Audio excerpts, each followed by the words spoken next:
Happy Tuesday, everybody, and welcome back to another episode of fore-play podcast. With golf season quickly approaching, Chevy wants to help you make the most of every drive. The all-electric Equinox EV has it all: a roomy interior, advanced safety features, and more. Today, we got the Trent Ryan and Frankie Borelli show coming at you live from California on our way to the first Barstool Classic of the year in Myrtle Beach. Trent, we get into a lot of stuff from our weekend here. We slept together. We've got the Cognizant Classic. We've got a lot of things going on in the golf world. How are you doing? I'm doing great. We've got a great show. We talk about the Cognizant. We talk about our trip to Pebble, how we played. We take a bunch of voicemails. It's a great show. And you just slipped in that we slept together. And what that meant is that we were roommates at Pebble Beach. We slept in the same room. Those are all, that's all just fodder. You don't need to add any of that stuff in. We slept together. That's really all that really matters. And Pebble Beach is just the best in class. And what else is the best in class is the Equinox EV 17.7 inch diagonal standard touchscreen display. When you're in the market for a new car, looking at those interiors, for me, the interior is the entire thing. It's like, Trent and I just drove all the way up in a Chevy from Pebble Beach up to San Francisco, and it's like you're inside the car. The outside is one thing. Like, you want all the technology, you want the comfort, you want the screen, you want to wow people with that interior. And the Equinox EV LT has a starting price of $34,995, which is unbelievable when you're in the car market and you're going to get an EV, the 2025 Equinox EV LT starting at around $34,995. Your pricing may vary as dealers set the final price, but an amazing starting price. The Equinox EV accommodates with comfortable seating for up to 5 people. So head over to Chevy.com/Equinox EV to check out product info, lease offers, and amazing deals. Chevrolet, together, let's drive. Trent, I'm sorry, man. What? Are you insane? Listen, you're putting your little fandom, your little hobby in front of our business. All right, welcome to another episode of fore-play Golf. It is Trent Ryan and myself. This is brought to you by Barstool Sports and Chevrolet, of course. Fresh off of an amazing Pebble Beach weekend, Trent and myself are coming to you live from San Francisco, the city of... What do you think it is? San Francisco treat? I remember those commercials.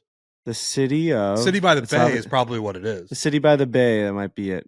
A lot of stuff to talk about. We just played Pebble Beach. We played the Preserve, and we played Spanish Bay for our yearly buddies trip out here. It's the most outrageous thing that we get to do. And I know we get to do a lot of outrageous things. I'm not blind to that. We played with Tiger Woods and Sky Scheffler. Both those videos are on our YouTube page over the last month. But this is definitely one of those pinch me moments. Like being able to be out there with a bunch of guys that we really enjoy being around, and just how the glitz and the glamour of the Pebble Beach area and Spanish Bay Inn and all of that stuff, outrageous. We had a famous caddy, a caddy that really blew the internet's mind that we can get into. And on the PGA Tour, the Cognizant, you've got Highsmith. You got Joe Highsmith winning the Cognizant from being on the cut line. The first person to do this since Brent Snedeker, I believe, in 2016. I think it's been 9 years since a guy rode the cut line, got in on the number, and then won the goddamn tournament. That cannot be easy. Statistics back that up. So yeah, we got a lot of stuff to talk about. A lot of things that happened on the tour this weekend that we got to watch. And then obviously, like I said, fun weekend. Trent Ryan, how are you doing? I'm doing great. Yeah, the Pebble trip was a success. I had said last week on the podcast that I was excited to get out here because my game, it feels like it's in a good place, and that ended up being pretty true on the trip. I mean, did I go out there and shoot a 77 at Pebble Beach? No, but I was competitive. We had great matches that we were in. I shot mid to low 90s every single round, and it's just, I've got a breaking news. If we want to run a breaking news bulletin, it's fun to play cool golf courses when your game is competent. And we were talking a little bit about it one of the nights at dinner, me, you, and Lurch, and I was like, man, we've, like you were alluding to, we've gone to a lot of amazing places. We've gotten to do a lot of amazing things. And for a large portion of that, my golf game was shit. I was just a pretty bad golfer. And a lot of it is well documented on our YouTube page, whether it be Australia, played pretty well in Scotland. We've been all over the world, and there have been times when we're playing outrageous golf courses that took us, it literally, we had to go halfway around the world to play them. And I'll go up and I'll throw a 115 in your face, and then I'll walk off the golf course and just be like, man, that was tough. That was brutal. I'm glad we got to do it. But when you're not playing spectacular golf or even semi-spectacular golf, it can be a grind. And now that I'm playing somewhat competent golf, like I said, it makes it that much more fun. So we've been doing this trip for, 4 or 5 years now. We've been so lucky. We keep saying that, but it's true. And this was the first time where I went into it being like, man, I really want to play well at all of these places, and Pebble Beach in particular, because in my head, in my opinion, that's number one. It's chalk. It's the number one seed that makes it all the way to the championship and wins by 20. I don't care. It's a great golf course. The vibe is unmatched, and I love being there.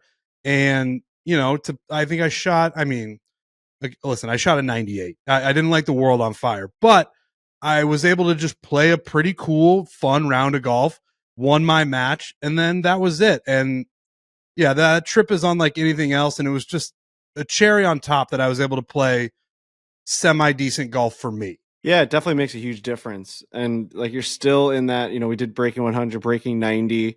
You've obviously been capable of shooting in the 80s at this point, rather consistently, especially when we put our minds to it and we play certain types of golf courses. But you playing Pebble Beach, you're in a competition. Anything in the 90s out there with the wind whipping, you're playing at 7 o'clock in the morning. It's one of the more intense, just really grabs you by the balls golf courses that you'll ever find in the world. It's an amazing special place. So yeah, it really just adds to it. Like you can add 5 strokes to your score just because it's Pebble Beach. Like there's certain moments where it's like your heart starts to go because you're hitting a certain shot. You're on 6 and like you see the cliff and you can't believe you got to hit it up there and you want to hit such a good shot. And you see 7 and we can get to 7. Like I've played it 6 times at this point. It's embarrassing how many times I've played it. I missed the green again. But to your point, it's like it's fun to be able to actually hit your way around it and like hit certain shots and putt for pars and try and make scores out there. So yeah, no, you've definitely improved like night and day from the last times that we've been doing these things. So much so that you said that you didn't even know if you wanted to keep doing these buddies trips out there because it was like it's taxing to go out there and lose a bunch of matches and not play the game that you want to be playing, and the ball's getting knocked down by the wind like it's a wiffle ball. Like it's just when you don't have it out there, you don't have it. Well, and I'm going to sound like a hero here because I am one, but I was thinking when I was in those mindsets, it was like, there's got to be somebody more worthy and with a better golf game that should be playing golf courses like this. And I would just go out there and I would play horribly and lose my match. And it's like, man, we've gotten to do this a couple times now. Maybe I've run my course here, and just over the course of the last year or so, I've been playing a lot more golf. I moved down to Florida. I've been playing a ton more, and the game is just, usually. And I was talking to some of the guys on the trip who are from Boston. A couple of them were like, "This is my first round of the year." Like, it's so been hard. Winter time. You live in New York, you understand that. We travel around, but a lot of the guys on the trip are like, "This is my kickoff to the golf season, and the first place I'm stepping onto is the Preserve or it's Pebble Beach, and that can be a grind for sure." So I'm lucky enough now where I get to play going into it. I've played a bunch of rounds this year already, so I felt like I was in a good spot. But yeah, a couple of years in a row where I was just like, man, I was living in New York City. That was one of the first rounds I had played in a couple of months because it was so cold and we couldn't play up in the north. And yeah, I wasn't having as much fun as I should be when I'm on heaven on earth. So, but I feel much better about it going forward. And it was just overall a great trip. Man, it's so cool. We've got a ton of travel. Barstool Classic's kicking off. We got to be in Myrtle Beach tomorrow for a super bright and early start to the Barstool Classic tour on Tuesday morning. So Riggsy is kind of like battling to get back to Phoenix, and then he's going to be shooting over to Myrtle Beach, which is not the easiest thing to get from Monterey to Phoenix and then to Myrtle Beach in 24 hours. So he's not going to be on the show. I just wanted to say that Riggsy, how do I even, I know where you're going with this, and it's going to piss people off. I know, because I don't even know if I want to say it. It's like, it's feeding into all the things that people hate about Riggs, I guess, right? And you can say the word hate because he has a show Hater. And obviously a lot of them are internet trolls, but I don't think anyone gets him more than he does on the entire internet space, the golf internet space at least, nobody gets shit like Riggs. And I think a lot of it is because we have the show. We talk a lot about all the amazing things that we get to do. We talking about like we know shafts and all these things, and it's like, oh, this guy like knows a lot about golf. And then when you watch the videos and we claim handicaps and all these things, you watch these videos and balls are going sideways, and you can't even imagine how bad the golf looks visually. Of course, people are going to turn on that, right? And the reason why it gets to that point of the hate is because a lot of the context around it is talk about how good Riggs can play. And the more and more that the talk of that happens and the more and more that people don't see it, that's where it starts to really fester into this nuclear atom bomb that's going to get dropped on a country at some point. You know what I mean? Correct. So what I want to say is I played with Riggs off camera, and this is just going to fuel the fire. That's all this is going to do. It's unfortunate, but he deserves it to be said. We played at the Preserve, which is a outrageously insane place to go play golf. I don't know how exclusive that place. It took us 25 minutes to drive in from the front gate, and it's the scariest, just most dangerous drive in the history of the world. Turns on top of canyons that have no guardrails that only fit one car. So if a car's coming down, a car's going up, bumper cars off the cliff, over, dead. Everyone's dead. So also too many people, too many cyclists ripping down that hill. It's so dangerous. There's no guardrails. If one tire hits the wrong side of pavement or dirt, you're just flipping over down a cliff. And we probably saw 5 cyclists ripping down the hill. And I was like, these are hairpin turns that we are going up and going around. No one has any time to react, not the cyclist, not the person in the car. If you go around a turn and the cyclist doesn't see you in enough time, they're dead. So it's a great golf course. It's just really hard to get to and a really scary drive up. Amazing place. I played with Riggs. We were partners, best ball, and we played against 2 really great players. Just really, really solid players. A teaching professional who has taught on PGA Tour. He's coached guys that have went on to win majors. He's a putting guru, and another guy that works for a club company, a club manufacturer that has won the Barstool Classic before.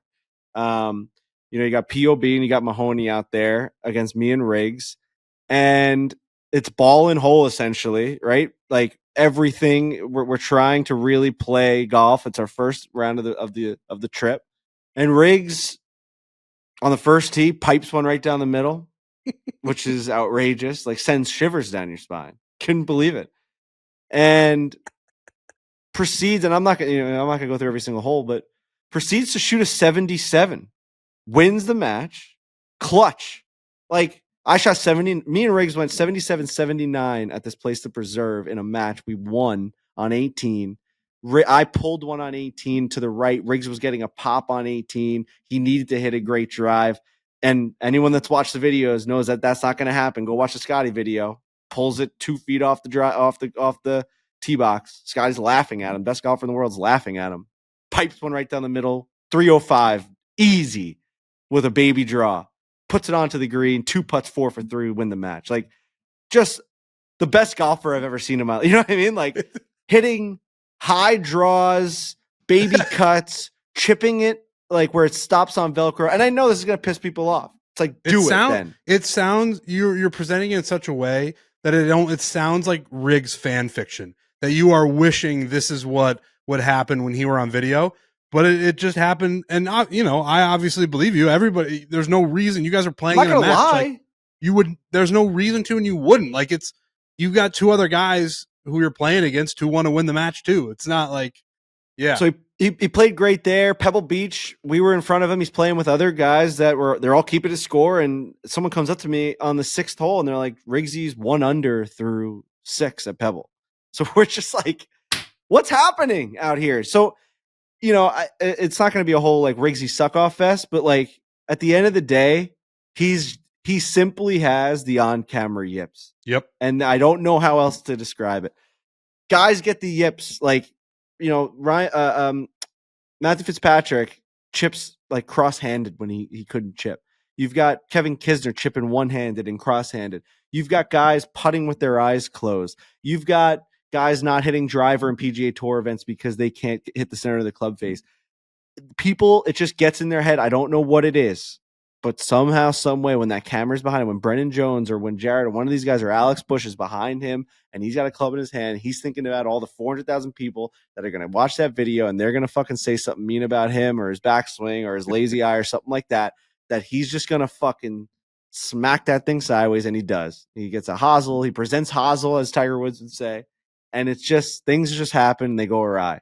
When he's out there with the fellas and he's just having a transfusion and he's playing the preserve and there's no stress, 77. Unbelievable 77. Yeah, when you, because I teed off before you guys, so I was done before you, and I was sitting in the clubhouse waiting for everybody to come in, and when you walked through those doors and were like, he shot a 77, I shot a 79, and I was like, what the fuck happened out there? Like, Yeah. those are stunning numbers, but yeah, I mean, he's certainly got the capabilities, it would appear. It's just on camera, it doesn't show up ever. So, and I feel bad for him because I see his capabilities and it sucks. And I know why. He just needs, he needs to probably shut up until he just does it on camera. I think that's his biggest issue because he has the capability in there. And we do have a show. We talk 2 times a week. We have 4 hours worth of content to try and fill. And you're going to talk about your game from time to time. And it might come off like you're like this guy that can play good golf because I've seen it. But if you don't do it on video, you got to do it on video. So that's coming. We have a big video coming up this week where we're going to play for the qualifier to get into the Myrtle Beach, to get into the TPC Sawgrass creator event that's going to happen for the players. We're doing that in Myrtle Beach on Tuesday. I'm anticipating good golf from Riggs. I'm anticipating really bad golf from me. And the reason why I might be so soft on this right now is because I had a Riggsy performance at Pebble Beach and at Spanish Bay where I could not hit the driver. Duck hooks, dribbles, pushing high fades to the left.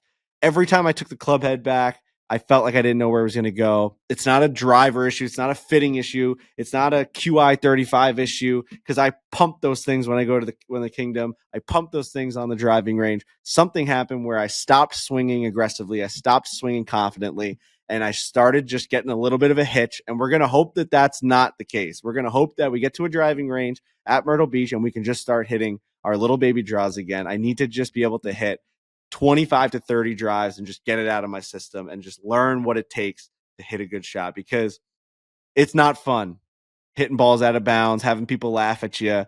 Just, shot at 87 at Pebble Beach, 89 at fucking at Spanish Bay.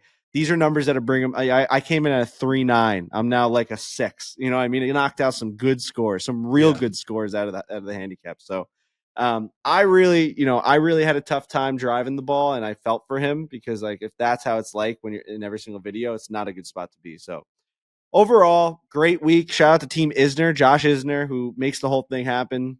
Trent Daddy's team, they took down the victory. It's their first win in 3 years. Team Riggs had won 3 years in a row. So glad for Josh to get that W. His team's really starting to find its groove. Just a really great time with some great people. Just an amazing, funny collection of guys. And everyone knows when you go on these buddies trips, like there's just these things that happen that are just so funny. And it's what it's all about. It's all about the memories and the group chat and being able to keep that thing going. So very excited to be a part of it. Shout out to my guy, Big Sexy. He was my partner all weekend. We're a wrecking crew. When one of us isn't playing so well, the other guy picks the guy up and plays well. It was really fun. Him and I, we started playing together at the last Dadbod Classic and the chemistry was pretty good. Won a couple of matches and Josh was like, let's keep doing this. And then, so this was kind of the year where it was like, we're going to team up Trent and Big Sexy. And if they do well, me and Big Sexy are going to be seeing a lot of each other at this thing the next couple of years. And we went 3-0. So shout out to my guy. I just had to throw that in there because we had such a good weekend. The Cognizant Classic at PGA National down in Palm Beach. Joe Highsmith, the lefty. We were on the driving range at the Waste Management Open. I said, who the hell is that lefty? The little skinny lefty with the big bucket hat, like the Aussie hat that covers every single aspect of his ears and his back of his neck. I said, who the hell is that lefty? And someone says, Joe Highsmith. And you know who's on his bag? It's Joe LaCava Jr. And then Mm. all of a sudden I see Joe LaCava Jr. at the airport later that week. And he's like, yeah, I'm on Joe Highsmith's bag. How you doing? Like, I hadn't seen Joe LaCava Jr. in forever. And he goes, this kid's got some game, Frank. So he said to me, he goes, this kid's got some game. Joey was working, Joey Jr., the caddy, was working on the Corn Ferry Tour with a couple different guys, gets on this bag with Joe Highsmith. He says that he's starting to see a lot of good things out of this kid.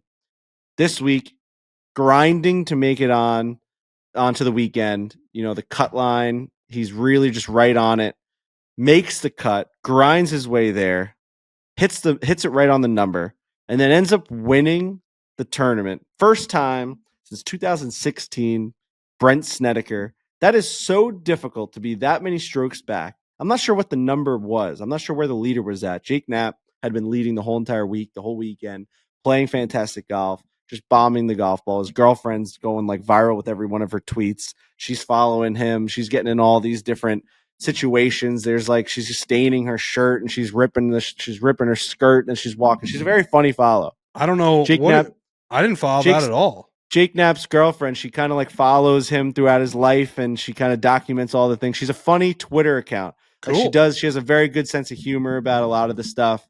And she gets action. It's crazy amount of action. Every tweet was just getting thousands and thousands of action. So wow. That was fun to keep to keep an eye on throughout the weekend. But you got Joe Highsmith, who's he makes that number, makes the cut, finding a way to get the win. Obviously, he needed some help because when you're that far back, you do need help. And he got it. I mean, today, with I think it was a 2-stroke lead he had, Jake Knapp finds himself in the water. Enough so, and not deep enough in the water for him to, take a drop. He wanted to try and hit it out of it. He's got the one sock. He's got the one, bare foot in the water, thinking he's going to be able to hit this shot. You're standing over it. You're Jake Knapp. You've been playing great all week. You've been playing great all weekend. You're about to close this thing out with a ton of money. The Cognizant. You're about to do it. You find yourself with one foot in the water, Trent, right? You're standing over that ball, and you're like, so many things can happen in this scenario. Like, this is the moment. I'm either going to get this up, and we're going to get this ball in the hole. It's going to be a miraculous shot. It's going to be all over the highlights, or it's going to end up back at my feet in the water, and we're going to be doing this all again, and I'm probably going to lose the tournament. And it's one swing. It's a big decision. It's one swing. You got to get it done. Unfortunately, he didn't get it out. Ball goes right back into the water. He takes another hack at it. He ends up dropping 3 spots back, or 3 shots back. I think it went into 5th place, I believe it was. Obviously, we had been on. We were trying to keep up with all of this while we were finishing up our buddy's trip out there at Spanish Bay. Riggs' brother was trying to stream in. We're like doing the whole entire deal. But it was one of those moments where when you saw it, you knew it's just like complete heartbreak. And then also just complete elation for a guy like Highsmith, who has been charging up the leaderboard. And all of a sudden you see that name drop from Knapp all the way up top, right below you. And you're like, here we go. Tough to go from shooting a 59 on Thursday to blowing it on Sunday. That's just kind of how it goes. You think you're on top of the world, and you are. I mean, you shoot a 59 at PJ National, and I saw some people being like, this is the bear trap. This place is supposed to like be a real test for professional golfers, and to have a guy go out there and shoot 59, it just doesn't feel the same. But I mean, I'm on the side of a 59 is a 59. Wherever you can get it done. And we're rooting for Jake Knapp. We're Jake Knapp guys. We covered him during the Corn Ferry Tour event that we did. Really nice guy. Obviously has a ton of speed. The one of the smoothest swings you'll ever see. Freddie Couples-esque. I know he gets a lot of comparisons to that because of California and the long hair and the smooth swing. But, I'm happy for Joe Highsmith. That's what do you go, 64-64 Saturday, Sunday to get the win? Like that's just really good golf. And to come all the way back from the cut line, that's a great story. And it's, that's 64-64. I can't even imagine what kind of run you got to be on to be doing that. But congrats to Joe. That's incredible. It's just a tough decision, right? Like, this ball's sitting halfway in the water. It's high enough for him to see the ball. So he's obviously having the conversation with his caddy saying, we can get this thing out. You're tied at this point with Highsmith. It was the 10th hole. They're both 18 under. Highsmith's on 14. You're on 11. It's the 11th hole. Like, at that point, you have so many extra holes to go. You have so much more golf to be played. how are you not just going back into the fairway, dropping, and just taking your medicine like that? I know you want to hit the hero shot. I know that it had been a great week. You had shot a 59. You're in the lead. You're tied for the lead. Like, you just want to be able to keep this thing rolling. And when you're on the PGA Tour, to win, you got to do things miraculously. You know, things aren't just going to come that easy to you. You got to go out and get it. You can't play defensive, especially if you're tied. But my God, man, like, to drop 5 spots back and drop 3 shots on that 11th hole, like, you got to, I know that you have to go and get it, but you also have to stay with everyone that, you know, this is still a horse race. You know what I mean? You got guys chugging along all around you. You got to be able to keep pace. Yeah, you just got to be confident that somewhere in the final, whatever it was, 7 holes, you're going to make up the shot that you're going to lose on this hole. And that's what it comes 100%. down to. You just, you know, you take a big risk, and hindsight is 2020, blah, blah, blah. So we obviously know how it went. You know, if he hits a miraculous shot, ends up putting it in, and he doesn't lose a stroke or even makes a birdie or something, like, now we're talking about, like, wow, Jake, what about the huge balls on Jake Knapp? But it goes the other way, and we can all Monday morning quarterback it. But I just think, you know, he's such a good player, hits the ball a mile. You got to think somewhere in those last few holes you can find a shot to get back, as opposed to taking the huge risk. But I appreciate the effort. You know, it's, you know, you're taking your shoes off. Like, that's when you're really going for it. When you're on a golf course and you're taking your shoes off and your socks off, that's a guy who's going for it. So I respect that part of it. It just, you know, the ball didn't bounce his way this time. He'll have more chances in the future.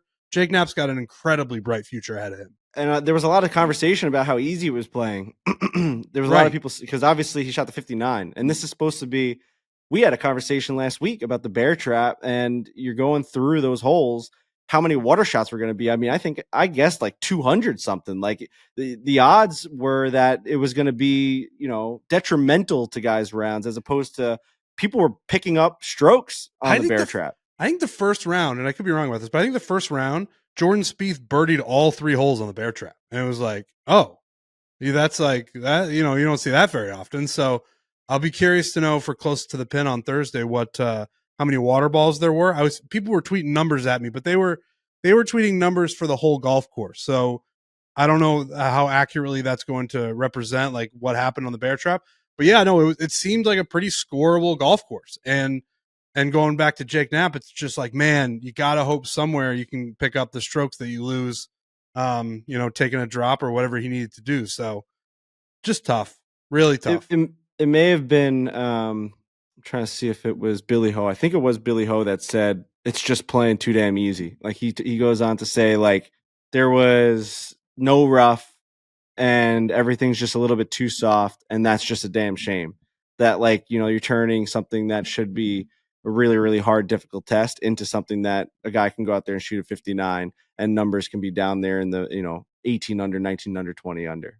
Yeah, I mean, when the Honda Classic was there, it felt like when the bear trap, like a bear trap on Sunday, it was like, holy shit. If you only have like a stroke lead or it's tied up, anything can happen. And now, yeah, they must have made a few changes, and it sounds like the rough was cut back, and, you know, a guy can go out there and shoot a 59. That wasn't happening a few years ago, but crazy. Rickie Fowler got into it a little bit with the crowd. You know, he misses a putt. Someone screams something. He kind of like jaws back at the guy and goes, "Yeah, like, wouldn't you know it?" And then kind of goes back to his ball, marks it, looks back up and goes, "That's why you're in the crowd and not down here."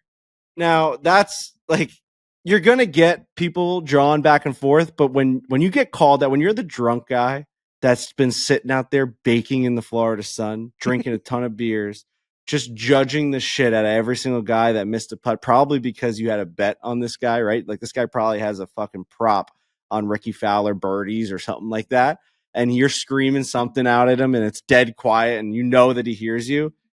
You're going to get dunked on. Like, Rickie Fowler just dominated him. He's like, you're just like in the crowd with your fucking tight t-shirt on, sweating, drinking beers. I'm out here playing the golf. Like, why don't you, after me missing a putt, why don't you shut the fuck up for a second? Like, I know why I missed it.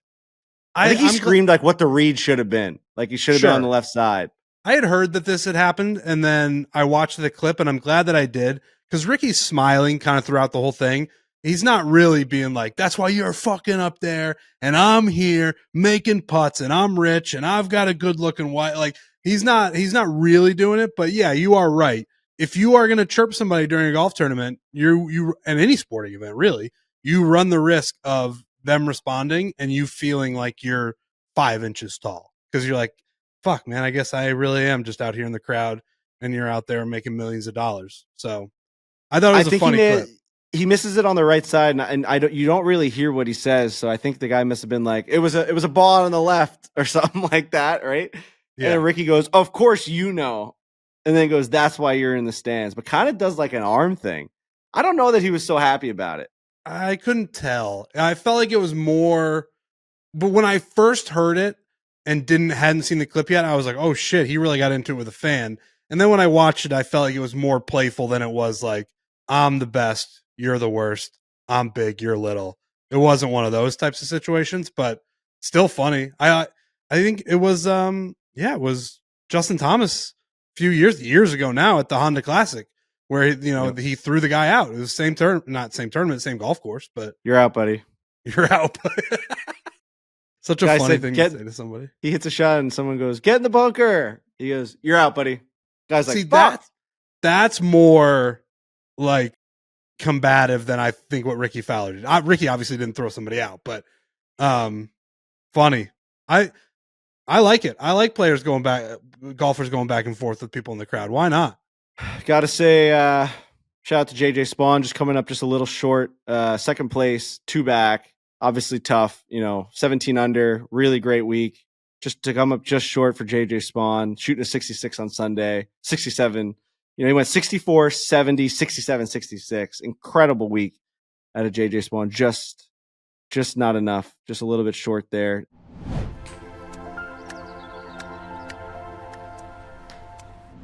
Golf is hard, but getting your protein can be easy because One Bar's made protein bars perfected with 1 Reese's Peanut Butter Lovers and 1 Hershey's Cookies and Cream, 18 grams of protein, and only 3 grams of sugar. We were at Pebble Beach on Saturday. I was starving.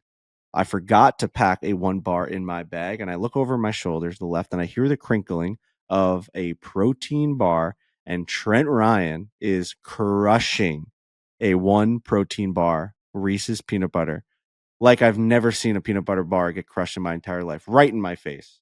I was so happy that I brought that. Like I had forgotten that I had thrown it in my golf bag because when I was packing everything in Florida before I left, I was like, all right, let's throw a couple of these 1 bars in there. We'll want those when we're out at Pebble. Forgot about it until we were at Pebble and I was on the 7th hole or the 8th hole. I was like, I'm so hungry.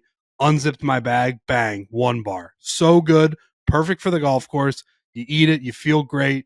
Not that much sugar, bunch of protein. The Reese's ones, they're my favorite thing in the world. These things are delicious and they got a lot of protein. So shout out to the 1 bars. Toss them in your bag, make sure you have them with you, and then when you get to the golf course, put them in the little coolers, make sure that they're nice and firm when you go in and get it. It's the best feeling of all time. It really just gets you through the round, gets you to lunch, gets you over the hump that you need. Only 1 Reese's Peanut Butter Lovers protein bar is made with Reese's peanut butter, and only 1 Hershey's Cookies and Cream protein bar is made with Hershey's Cookie Bits. They also have other delicious flavors like birthday cake, maple glazed donut, and blueberry cobbler.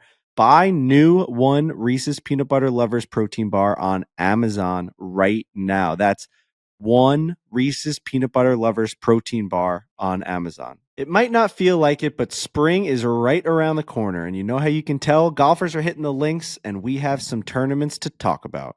And if you want to do more than just talk, put your money where your mouth is and get in on all the tee to green action with DraftKings Sportsbook. From Thursday's opening round through the closing round Sunday, DraftKings Sportsbook has you covered with tournament props, live betting, odds boosts, and so much more.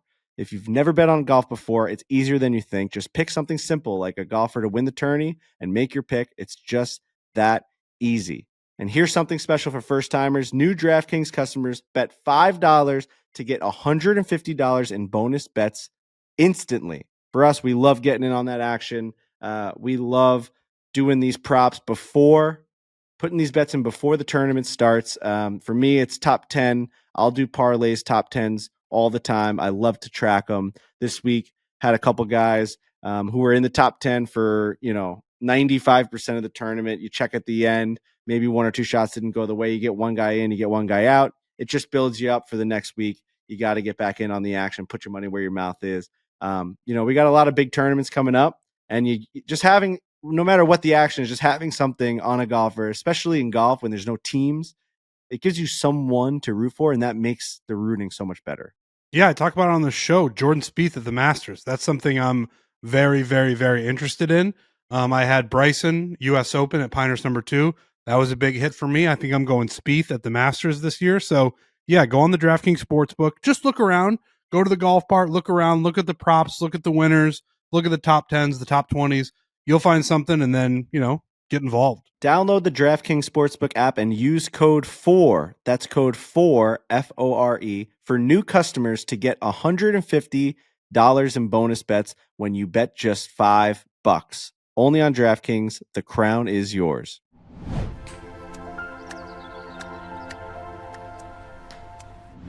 Jordan Spieth was 67, 68 over the weekend. He had birdied like 4 out of his last 5 holes coming down the stretch. Found himself at one point like 2 strokes back. Finishes 5 strokes back. Jordan Spieth definitely starting to get things going. The Masters is right around the corner. Jordan Spieth is healthy. He had that whole surgery and the whole recovery, and no one had really seen much of Jordan Spieth. And he'd been tweeting out. You'd see people talking about seeing Jordan Spieth at ranges and all these things, and he's starting to swing full. It's kind of like the Tiger updates that we were getting, that Jordan Spieth was back.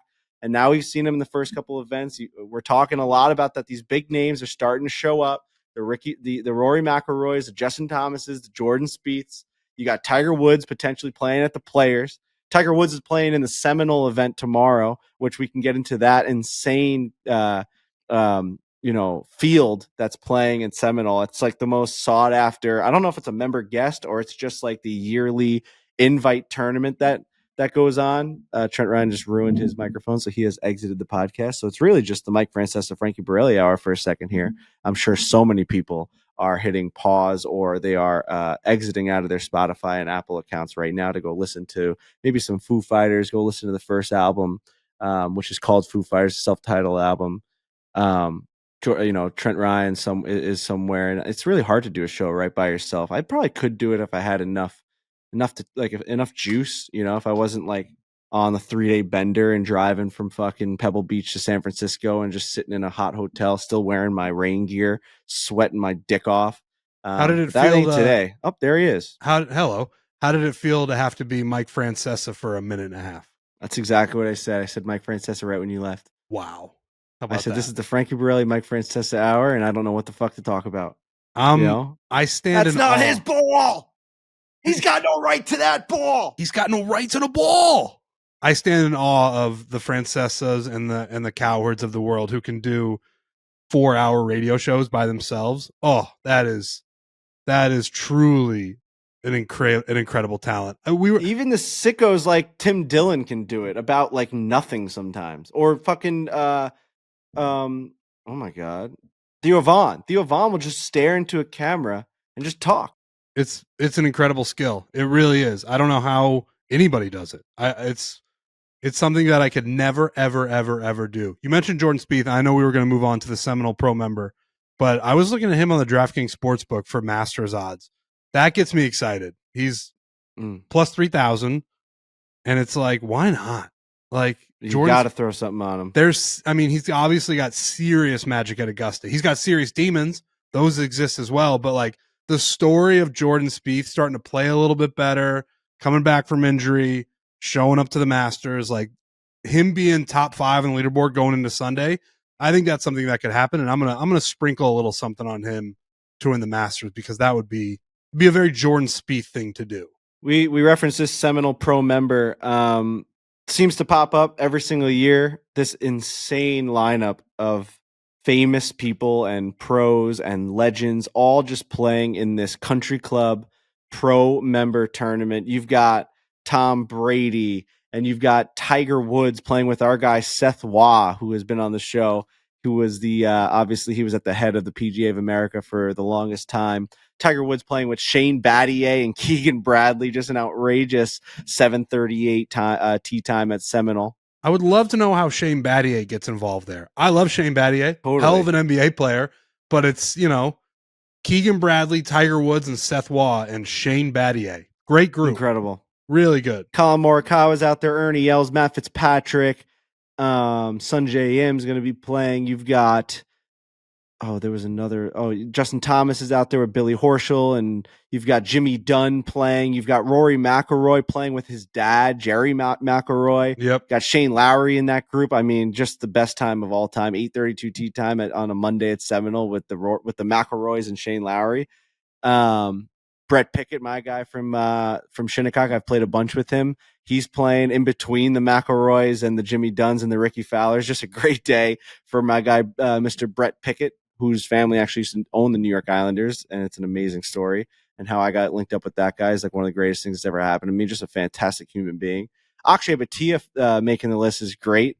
Brad Richards, the hockey player, like he's playing with Corey Connors and Taylor Pendrith. Just Adam Scott's out there. Member guests or pro members, whatever you want to call them. They're so common on Mondays. It's like, the Barstool Classics are on Mondays, and local country club events that like the local beefs will set up, and they'll make the nice boards, and they have like a nice community breakfast that you can go there, and everyone gets a little bagel, and they go out and they hit balls, and they feel like they're playing for something. This is that, but it's just got the biggest names in golf ever. You got Tiger Woods out there just lurking around with Rory McIlroy.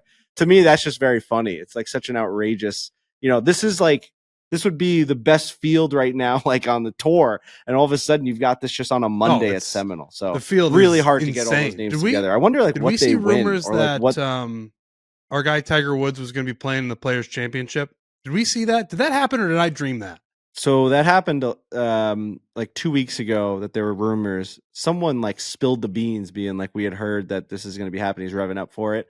And then today, I think it was Nuclear Golf basically said, with everything that's going on, with Tiger saying that he's going to be playing in some big tournaments coming up, that everyone's expecting him to be playing in the Players, barring a major injury or setback that might happen at Seminole or in the coming weeks. But I do think that we can expect to see Tiger Woods playing at the Players. I know that there's something to do with his exemption, his like tour exemption is like nearing some sort of end. Can we find that Nuclear tweet? I think it was Nuclear Golf, or it may have been TW Legion. Is it one of those where, so you're saying he would have to play in the Players to keep the exemption going? I think that might be it. There was some sort of exemption reason as to why they thought Tiger would play in it. He should just play in it anyway. That would be electric. And he was going to play in the Genesis. That was at Torrey Pines. That's usually the tournament that he plays as a warm up to the Masters anymore in the last few years. But he didn't play in that because of his mom, and that made sense. And now, but he still needs to play one more time, or at least once before the Masters. I don't think the Seminole Pro-Member counts. I guess it might. Oh, here we go. Alex Bush has got it. So TW Legion. Reasons why TW Legion believes that Tiger Woods will play the Players if he is healthy. He was going to play the Genesis, but had to withdraw because of his mom's passing. Yep. Said at the Genesis his goal was to play more this year, but hasn't done so, and is going to work on playing more big events. Oh, you got to click on it. Well, no, because the next one basically is he says the same thing. Oh. It's the final year of his Players exemption, which is what we were just trying to get to. Hold on, you're just clicking a lot of things there, Alex. And then he says really needs to start some sort of event before Augusta. Is playing the TGL this Tuesday and has played no other tournaments on the floor. Okay, I mean this is TW, Tiger Woods Legion on Twitter. Don't say anything that you're gonna have to apologize for here. No, I'm just saying like take it with a grain of salt. This isn't like etched in stone. I do agree with him. I do think, especially with the exemption. Now, I don't think that Tiger Woods is planning on playing in the Players every single year, but this would be, I don't know how the exemption works. I don't know if just playing in it gets you exemption for years to come, or does he have to finish in a certain, does he have to make the cut? Does he have to do whatever to be able to secure the coming years playing in that tournament? I have no idea. You got the wrong podcast for that. I want him to play. That's all I know. That would be so fun if it came out. Tiger's like, yeah, I'm playing in the Players. Like that event's already great, and we've got great merch that people should go buy, and we'll be out there in the merch tent and walking around the course, and it would just be a little extra. When Tiger shows up anywhere, there's a little extra. So for him to be at the Players, he's a big PGA Tour guy. There's a lot of that in the news. Like, just show up to the Players and do him a solid, and it'll be a nice warm up for the Masters. Let's do it. Totally agree. Yeah, it'd be great to see him. good for the tour. This is the biggest event, and having Tiger there would be massive. I unfortunately I skipped over the craziest thing that really we had seen in a long time when it came to a surprise. I guess I just never saw when I tweeted this out how big it was going to go and how viral it would be and how many people would find it to be as insane as I thought it. Like obviously when we tweet and we post things, that's like our way of thinking. That's our sense of humor. That's the things that we think that other people resonate with. A lot of the things just go right out into the ether. Like for me, it's like I'm tweeting about Islander goals. 22 people comment on them or like them. One person sends a tweet back to me, and to me, I'm like, the whole world needs to know that Pierre Engvall just scored this goal. You know what I mean? Like, that's why I'm tweeting. Of course. I'm like, if I don't tweet, like, what are they gonna like? What are people gonna do if I don't let them know that this goal just happened? So similar to that, we go to play the Preserve, super elite golf club, like we said, the middle of fucking nowhere, on top of a mountain. All the guys that like belong to like the Cypresses and all like the MPCCs, they also have this like third membership up at the Preserve, because when it's really like misty or foggy or windy down on the shore, they'll go all the way up the mountain and play like within the trees, and it's a way different. It's like two different worlds. Yeah. You can have a sunny day up at the Preserve and a foggy day down on Pebble Beach. It's just one of those like magical places. We have 4 or 5 groups out there. It's the first round of the Dadbod Classic. We're kind of jacked up. Riggs is about to play the greatest round of golf anyone's ever played. And we get in the cart, and caddy, we're gonna have 4 caddies. So obviously 4 caddies just gonna drive in a cart. He's gonna be ahead of us, not gonna be carrying the bags. All of a sudden, this guy walks up and he's wearing this like tight, like jogger tracksuit. I think it was built BYLT. I think that was the brand that he was wearing. Okay. It's like a workout gear, like, and he had a fucking tight t-shirt on, so like with a white like strip around the bicep, and this guy was ripped to shreds with joggers on, bulging. His calves are bulging out of the bottom of his fucking pants. And I don't know why I felt so comfortable with this guy. I had never spoken to him. He walked right up to my cart, and I go, "Who the fuck is this guy?" out loud. And he could have been like, "You're an like what? Like, yeah, I'm big." You know what I mean? He could have like been like, "Yeah, I'm big. Like, what do you want?" I'm like, I said, "What are you gonna come over here and bench press me?" Like, I'm just like riffing it with this guy off the rip. Like, I felt so comfortable with this guy, and he starts laughing. We're kind of like going back and forth. He starts like cleaning my clubs. I'm like, "What is happening? Like, who are you?" Like, who? Bro, when I first saw him, he took my breath away. So he puts on a caddy bib. He's like, I'm Bernie. I'm gonna be your guy. I'm like, okay, holy shit. Like, come on, you hot piece of ass. Let's get on the road here. Go to the first tee. We start talking. I rip one right down the middle. Riggs starts his like major run. Like, he's like, this is his bid to go play in the Masters. And things are good. Vibes are high. We're 2 holes in, 3 holes in. I'm like, Bernie, like, what the fuck you doing out here? How do you find yourself at the Preserve?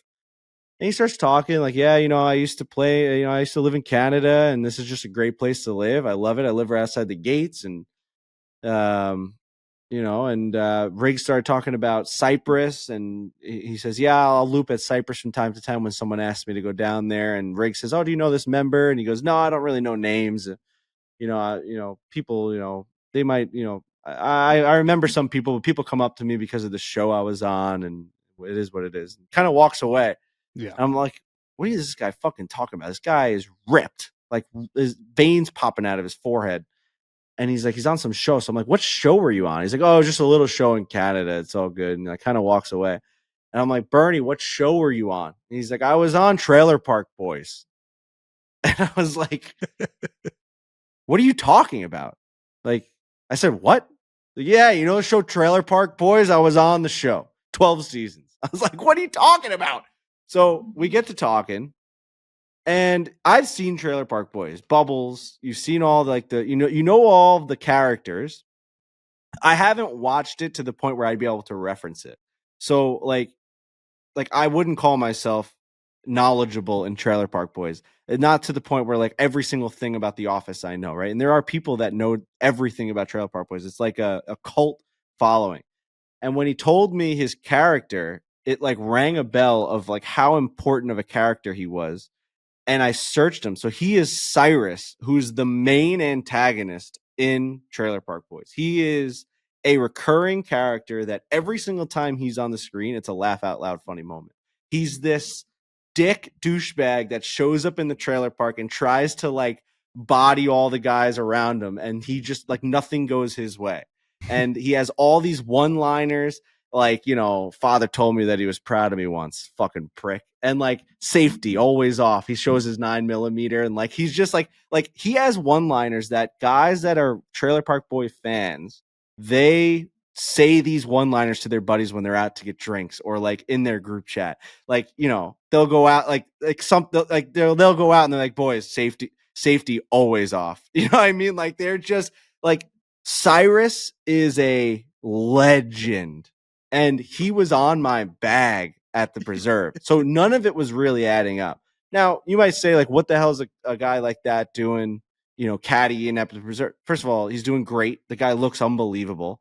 And I just think, you know, it's a show that happened 20-something years ago, and it's like a low budget type of show that exploded. And I don't know that he was one of the main characters. I don't know that that's something that you like live off of for the rest of your life. You know what I mean? Like this guy played hockey in Canada. He played in juniors in hockey. It seemed like he had a pretty long hockey career. That's something that like he did for a long time. So like you're committed to that. You're committed to the show. And you know, he's a fucking successful guy. Like he's out there at Pebble Beach. He's one of the most requested caddies out there. He's out there at the preserve, crushing it. People love him. Everyone's raving about him. He's living a great life out there. Couldn't be a nicer man. And so I tweet this out that Cyrus is my caddy, and it does 3.5 million views, 30,000 likes, 1,000 comments on it. And he's getting all this action. He couldn't fucking believe it, Trent. Like so much so that he texted me after. He's like 3.3 million fucking views. Like he started turning into Cyrus, like the way he was talking.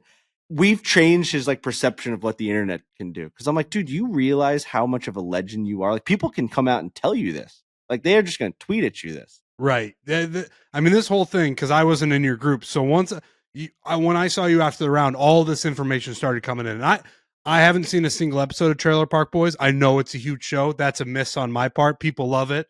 Alex Bush, have you ever seen Trailer Park Boys? Are you a fan of that show? I used to watch it a little bit, but not like all the way through. Like Frankie was saying. Does the name Cyrus ring any sort of bell with you? Yes, 100%. See, that's incredible. I wish I had watched the show. So when you said that, like I like freak like Lurch because you requested lost his mind.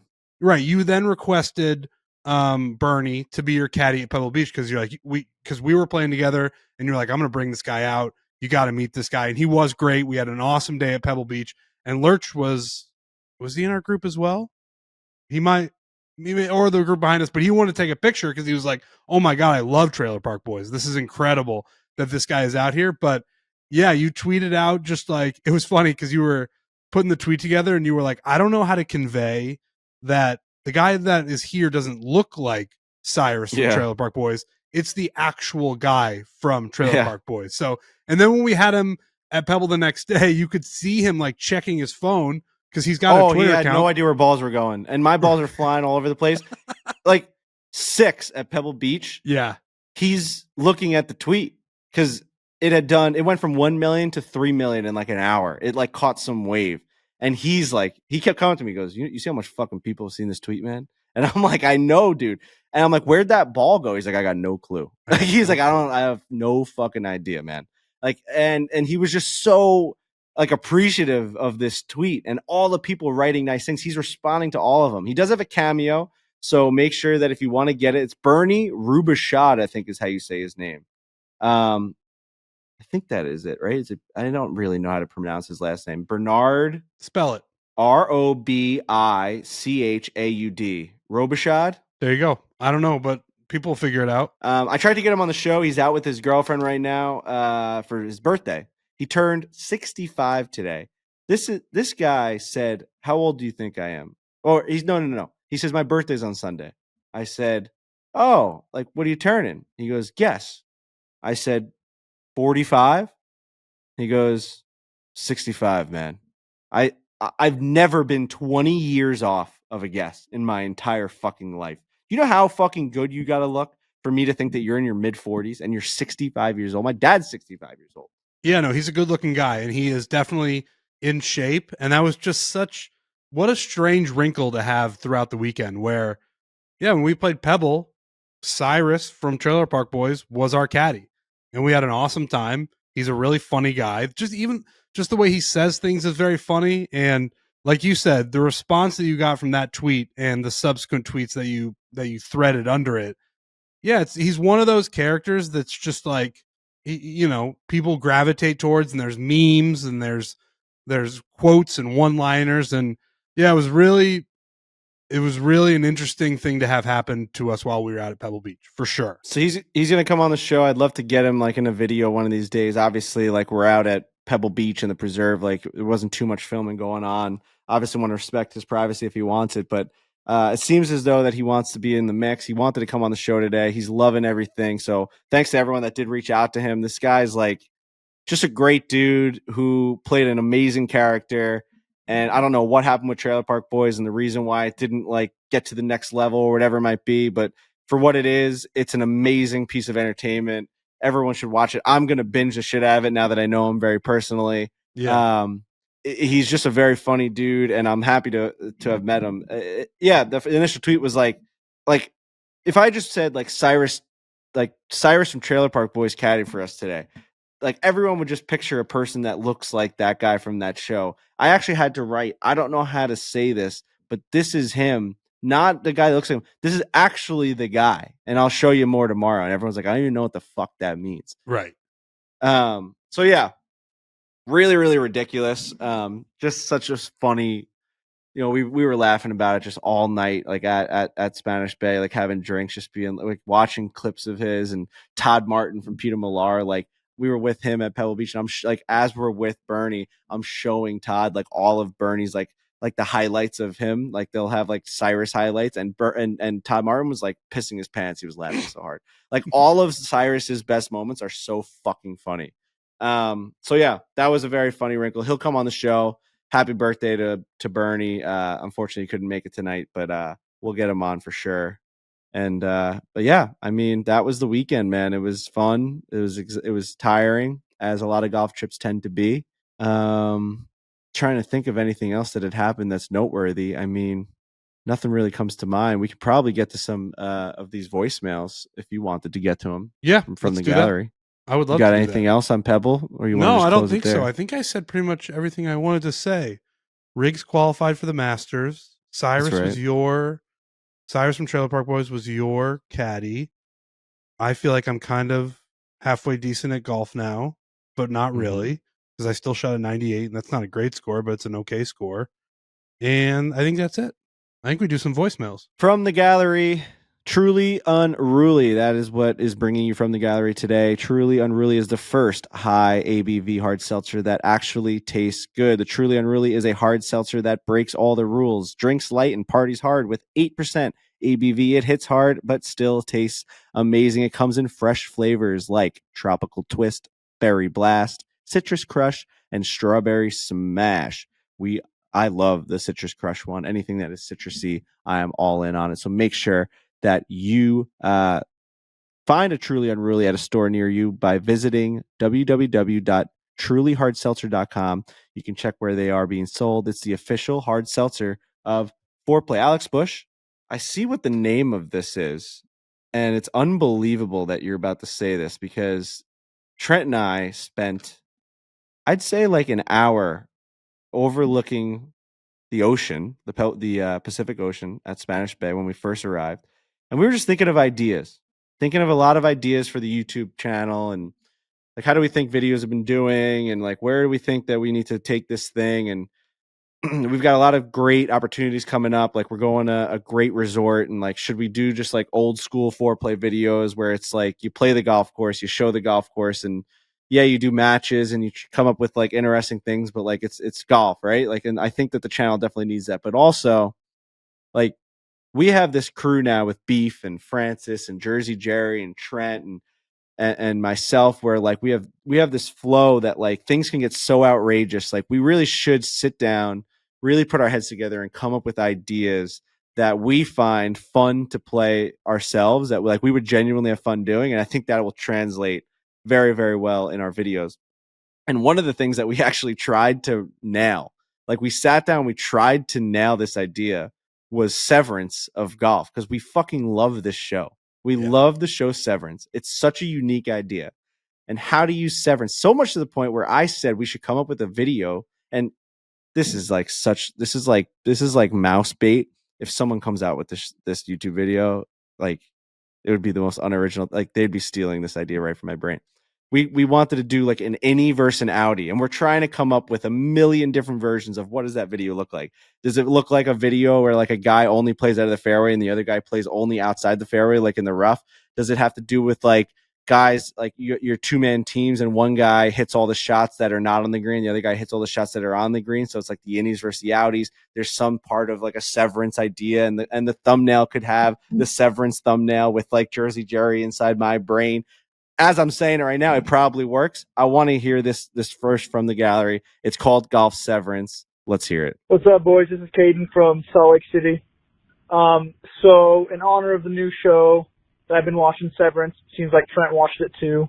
The question is, would you take an implant to be severed if it meant your 9-to-5 workday consisted of playing unlimited rounds at Augusta National, but your outside life, all you know is you get to play golf for work? Would you do it or not? Thanks, boys. Wow.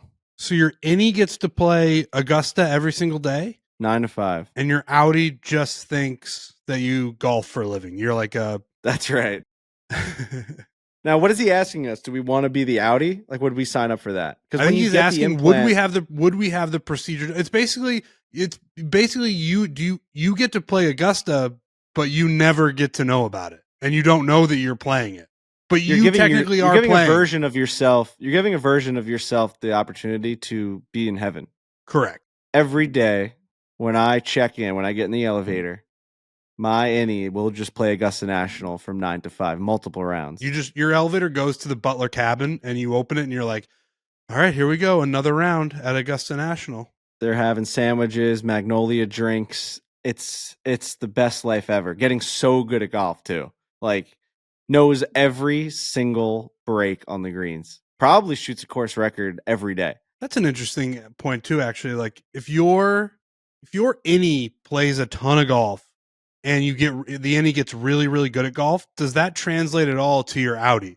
Like, do you like when you go out, does. Like when you go out and play golf, do you feel like, wow, I feel like I've been really putting in rounds here, and it's because your innie's been playing Augusta National every That's a single funny day. wrinkle too, right? Because like in Severance, and for anyone that doesn't watch the show, this is the most confusing shit of all time. Basically, the plot of the show is you get an implant in your brain. It's for people that don't want to go to work, but they want to be able to work, right? You want to be able to have a living. So the idea is that you have an implant in your brain, which when you get into the elevator at work, you still have to wake up, get changed, go to work, which always like drives me crazy, right? Like half the part of like the worst part of work is like getting ready, like having to wake up early in the morning, putting on your fucking suit, going to the office. All of a sudden, like Severance acts like the actual like bitch labor work is the worst part. No, it's like the late nights and having to wake up early, hungover, and get into the fucking office is the worst part. The fact that they still make these severed people do that is fucking outrageous to me. Right.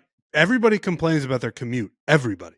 That's all to complain about. Once you're there, you're like with your buddies, you're fucking, it's a community. You're talking about the game the night before. Like they're actually only doing the worst part, waking up and driving home. And it's happening instantaneously for them. So basically, like they're going in these elevators. Once they go in the elevator, in their mind, in your mind, if you have this implant, once the elevator opens up, you're on your way home. So everything that happened at work, there's an innie version of you that did all the bitch work, works really hard, does all the numbers, has relationships at work, the whole deal. You know nothing. So there's like a version of you that just lives at work, and there's a version of you that lives outside it. So in this scenario, yeah, like you'd get in the elevator, and then the elevator would open. It would feel like you blinked, and you'd just be on your way home from Butler Cabin. But you have no idea. But the funny thing is that in Severance, like when something happens to their innie, like it does affect them on the outside. Like if someone gets their head hit, or if someone like gets drowned or something like that, they're like they end up wet, or you know what I mean? Like it's like that's still them. It's also funny. I think the funny wrinkle, like to your point, would be like you go in as this like average bad golfer, and like from time to time, like when your buddies invite you on the weekend when you don't have to go get severed to go play golf, right? Like Yeah. you just are fucking like, and it's a surprise to yourself. Like you're just unbelievable. Like 2 months had gone by and your innie had played 1,000 rounds at Augusta National and you're like carving fucking little cuts into the greens. You're like, what's going on? Right. It would be like if your innie, the job that your innie had was a personal trainer and you over time just got super jacked and you're like, why am I getting, where are these muscles coming from? Where are these Yeah. abs coming from? And it's because you've been putting in the work in the innie world.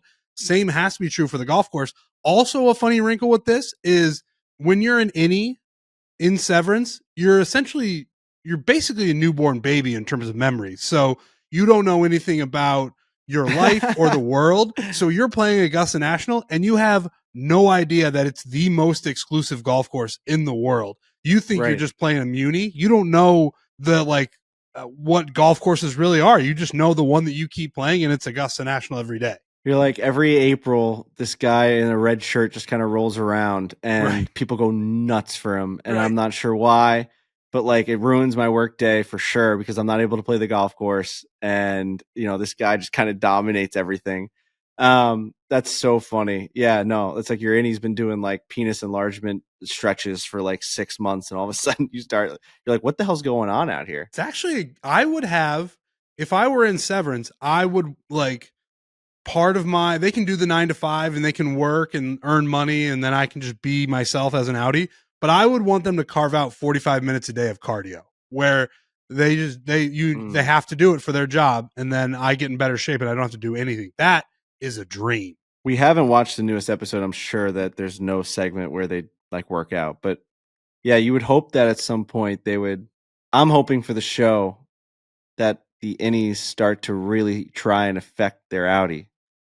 Like they haven't really done that yet. You know what I mean? They've kind of tried, but not in any way. Like a guy just cuts his fucking pinky off or something. You know what I mean? Like that would really set things off.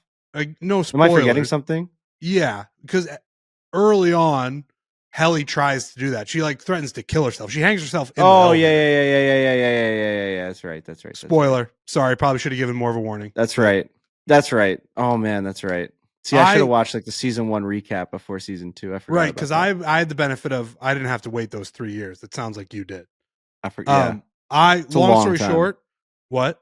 It's a long time. Long story short, I would not have this procedure done. I wouldn't do it. I don't. Oh, I would. What?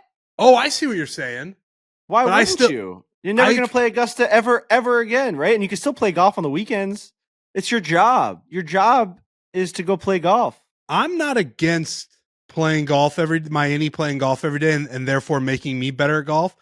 I just don't like the idea of getting severed. Like that's my beef with it. I don't like going down an elevator and next thing I know I'm walking off the elevator going back up. Like that freaks me out so hard. Of course it does. It's outrageous. It's the most insane idea ever. But still, if you had to do it, this is the greatest perk of all time. I go in an elevator, I come out, and my guy just plays Augusta every single day and gets so good at the game of golf that when I play with my buddies, this guy becomes the best golfer in the world, by the way. Right. You don't play Augusta 9 to 5 every day for like 40 years and don't become the best golfer in the world. You figure the game out, right? And it's going to work out for me too, because you're obviously walking Augusta. So he's going to be working out every single day. So I'm going to lose weight and I'm going to become awesome at golf. I'll do it. I'm actually on board. I'm so on board. That's a great question. I'm so on board. That's a really good question. Let's do another one. What? We got to do that YouTube video, Severance. You got to figure it out. Somebody else is going to do it now. Yeah. Hello, my name's Rob Johnson from Canada. I got a question for Frankie. Hello? Would Frankie rather the Islanders win the Stanley Cup or for Trent to get a hole-in-one during a Break 85 episode? Love the show. Everyone in Canada listens. Have a great day, guys. Trent, I'm sorry, man. What? Are you insane? I know. Trent, Listen, you're putting your little fandom, your little hobby in front of our business. I had a real conversation with my wife. Our due date is April 30th. I had a real conversation where we looked at the schedule and I said, this is playoff time, baby. Like, I will stream from that hospital room a playoff game if I have to. Like, I won't show anything. I'll be in the corner. Stu Feiner will be there. He was going to be there anyway. Stu Feiner will be in that room. But if it comes down to like, all right, we get admitted to the hospital at 6:30 at night, right? Like we do all the paperwork. We're put in like our little room. The pushing starts. We're in for a long night. Islander game, Islanders, Florida Panthers, 7:30.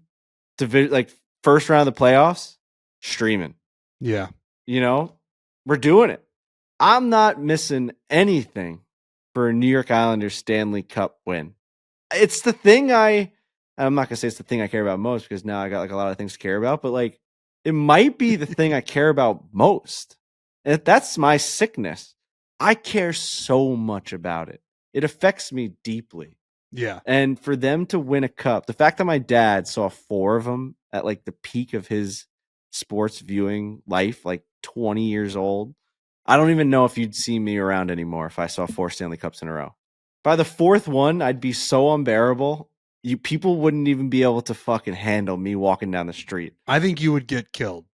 Oh, I'd get assassinated. You would just be walking around Manhattan and trying to find people in Rangers jerseys. Just a fucking strut, you know, just throwing my arms around. My elbows are loosey-goosey. And I'm just like, I've won 4 Stanley Cups. You walking down Fifth Avenue like Gumby, just, you know, dick 4 rings. Dick possibly out, just like, whatever, man. Doesn't matter. We got 4 cups. If the Islanders win 4 in a row, as they're lifting the 4th one, just put a bullet in my head. Like fucking Lenny from of Mice and Men. Let me stare out at the rabbits, and that's how I want to go out. Hopefully, it happens when I'm like 98 and I have grandchildren. But like, if that's the case, so it's a no on the hole in one. The answer is no. Like, yes, I want you to make a hole in one. Yes, I want you to break 85. We're approaching breaking 85 season. Like the time is now. We're about to start filming them. I know that people have been waiting for them. It's obviously hard to like jump from 90 to 84, from 89 to 84. That's a huge jump. We're going to do it. We're absolutely going to do it. It just takes attempts. I'm hearing a phone ring. That's why that's kind of why I'm like spacing out my words. I don't hear a phone. No phone in here. Person right next to me in the hotel. It was so loud. I must have had it on the speaker in the hotel room. Oh, we might have just lost you there. Now we just wait here. I'm not even going to try to do a Francesa impression because I couldn't. I don't have. That's a level of skill that I don't even come near. I'm way below that. I need people to talk to. It can't just be me, you know? So we're just going to sit here. We're going to wait for Frankie to plug in his microphone. He's going to pop back in here. We're in the same hotel, but we're not, not in the same room. So we're just going to wait here until he comes back. There he is. Mike Francesa hour. I know. I rambled about how I couldn't do this by myself. But I did before. That was a good one. I knew that was going to be the answer, but it's just good to know that that's where the line is. And I knew it would be, but I really want a hole in one. I want you to get a hole in one. I want somebody to get a hole in one, but I understand that the Islanders are pretty much top of the list for you. Yeah. And that's fine. That's fine. No hole in ones this weekend at the Dadbod Classic, which it's not shocking, but when you have that many guys playing golf like that competitively, you'd think that you'd see like 1 or 2, especially, like over the years. I've never been around a hole in one. Never seen one. Nope. Yeah, we're so far away from getting a hole in one that they won't even let us see one. Yeah. There's no magic in us getting a hole in one. It just doesn't seem to exist. We've played so many rounds on camera. So many. The most. Alex Bush, you got another one for us? Yep. Hey guys, JT from Indiana. I'm watching the final round of the Genesis Invite with Tiger calling Scotty's eagle putt on 18. My question is for you, how good do you think Scotty Scheffler would be with Tiger Woods on the bag? Do you think they would be an unstoppable force, or do you think there'd be too much knowledge there and could hurt Scotty's win-loss record? What do you guys think? We'd love to know what you guys think. Thanks. Wants to know what we think. I don't think that's what we're going to do right now. What I think is that I don't think it wouldn't be like a super team that people are envisioning. Because think about it, when Tiger talks about golf and everybody wants to listen and everybody wants to hear what he has to say, he conveys it in a very strange way, in a way that only he kind of understands. And what happens to the greatest athletes of all time, a lot of them, is that their skill level is so high that they have a hard time teaching others what they're doing, because to them it comes natural. They're like, yeah, no, Tiger's like, yeah, I won 15 majors and I won a bunch of them by a million strokes. I just had to do these things and it was that easy. When in reality, mere mortals can't do that. Now, listen, Scotty Scheffler is an incredible golfer. You know, one of the best ball strikers we've ever seen, won 1 million times last year, has a couple of Masters. I still think you put those two together and there's things that Tiger is going to try to have Scotty do that Scotty's going to be like, I kind of don't even know what you're talking about here. I totally agree. I think Tiger doesn't know how to communicate. I don't think Tiger's a very good teacher. I think he does things Tiger's way. And I don't think, that's not to say that he doesn't know what he's talking about. He's the only one that knows the most. You know what I mean? Right. He's a wizard. He's the Dumbledore. He's the grand master of golf. He knows everything. He knows how every single aspect of the body and the club maneuvers its way to get that ball in the hole. I think that he does things so well and his way that it would be really hard for him to relay that information to someone that also does it their way. I don't think you've got Ted Scott telling Scotty how he should do something. He just kind of gives him the information that Scotty needs. You know what I mean? Right, and then Scotty makes a decision. Scotty does Scotty takes the pitching wedge or does the certain type of take back, or he approaches the drive his own way. You know what I mean? Like Tiger, I think, and you saw it with our video when he caddied for us. Everything that he said to us was like what he would do in that situation. Like, oh, here I'd take a little pitching wedge and I would just bump it right here. It's like, okay, that's great, but you're Tiger Woods. Like, I don't know that I can pull that off. Maybe I like a 54 degree. Maybe Scotty likes to hit a 54 degree there. And obviously they'd be able to have that conversation way better than we would. You know, for us, we're taking everything that we say from him and we're saying that that's gospel and we're going to do it. I just think that, I mean, we've parodied a video of him saying that he doesn't take divots. It's like no one even knew I didn't even know what the fuck he was talking about. He's like, I don't know what that means. What are you talking about? You're not speaking English. Right. I think it'd be harder. The higher the level of the person you're trying to teach, I think the harder it would be to teach them because of what you're saying. Everybody's all kind of set in their ways of how they've done it because they've obviously done it in a way that's extremely successful. So Scotty's not just going to all of a sudden be like, all right, all these things that Tiger is saying to me, now I'm just going to completely change what I've been doing. And and again, to what you said, like, I just think it's really hard for the greats to teach others. Like I remember I think there was a story about Barry Bonds, maybe like Barry Bonds got hired to be a hitting coach for a team and it just didn't work because the way he was trying to teach them was like, yeah, you just do this and you become one of the greatest hitters of all time. And this was like the hardest thing ever.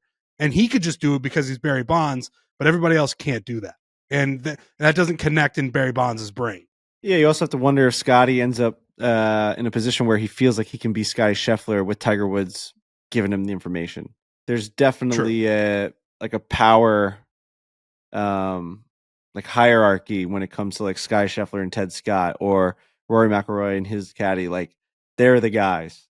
Like they're the ones that are going to call the final shot. It all rests on their shoulders. They're going to get all the information and they're going to execute. When Tiger Woods is the other guy, like, you know what I mean? When you're having that conversation, like he wins. When you're discussing yardage and club choice, it's so much harder to be like, I got this one to Tiger Woods. Right. And it's also, you hit a shot and, it goes on for so long that like where Scotty's like just doing his own thing that on the 13th hole, Scotty hits a shot. And at some point, Tiger's going to mumble under his breath and be like, I could have done that better. Like, he's like, I could have done that way better. And then they're going to fight. It's an alpha dog thing. So can't happen. Long story short, I do not think it would work. I agree. Yeah. We'll get one more in, then we'll probably call it a show there. Hey fellas, it's Alex from Maryland. My From the Gallery is a real simple classic one. Would you rather play a round at Augusta National alone or a round with Tiger Woods at your local Muni? Thanks, fellas. Wow. I mean, I think we may have answered this one before. The problem with playing Augusta alone is you don't get to like really brag about it as much as you want to. When you have another person there that was present for it all, it just validates everything that you want to brag about. And playing Augusta, like 99% of it is being able to tell the stories. And it's a dick swinging contest. I played Augusta National. This is what I did. I feel like when you play alone, it just takes that. Obviously, it's incredible for you and it's a lifelong memory. But like, if a tree falls in the forest and there's no one there to hear it, does it actually make a sound or something like that? Right? Like, did you actually even play Augusta? Like, who gives a fuck? Oh, you did it on your own? Like, there's something about no one being there that really makes it feel weird to me.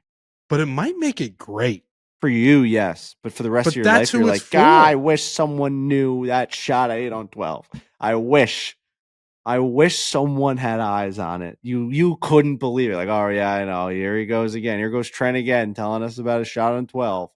I'll believe it when I see it. Well, if you make a hole in one, I agree with you. Then you're living in a nightmare. But why is the hole in one, like, the idea around the hole in one being a nightmare is similar to just the whole round? Because Augusta National is hole in one, like, lifelong achievement territory. But I think every person you're going to run into outside of the 3 people you played with, it's the same thing. Yeah, I guess so. I know what you're saying, but it just validates your story so much more when they're like, "Oh, who'd you play with?" If you're just like, "I played alone," it's like everyone just kind of looks at each other and they kind of walk. You know what I mean? I mean, they might think you're an insane person if they don't understand that that we did this podcast and a voicemail came in and then they actually gave me the opportunity to do it. I've in terms of a dick swinging contest, which there is that aspect of it when people are like, "Oh, I've played Augusta." Oh shit, I haven't. But all of them had to play with a member and they had to do the whole thing. If you're like, "Yeah, I just went out there and I played by myself," that's the biggest dick in the room. I agree. Personally, it does get better. Like playing with like your dad or like your brothers or whatever, obviously better. But like, I think it's an amazing day. Don't get me wrong. I just would have like anxiety about no one knowing any of the stuff I did. That's just me personally.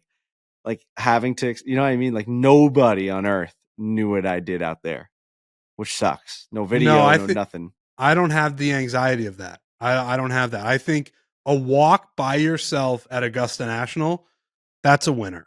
That's a big winner. Tiger Woods on the other side playing at a Muni is hilarious. Like bringing him to Eisenhower Blue, just having him tear it up. Like that's not the worst fallback. Yeah, that's a good one. I wonder, which one would I rather do? You know, we've been lucky enough to play a couple holes with, not really play, but we've been with Tiger Woods on a golf course, and that's not nothing. So it's like, and I've never played your local Muni.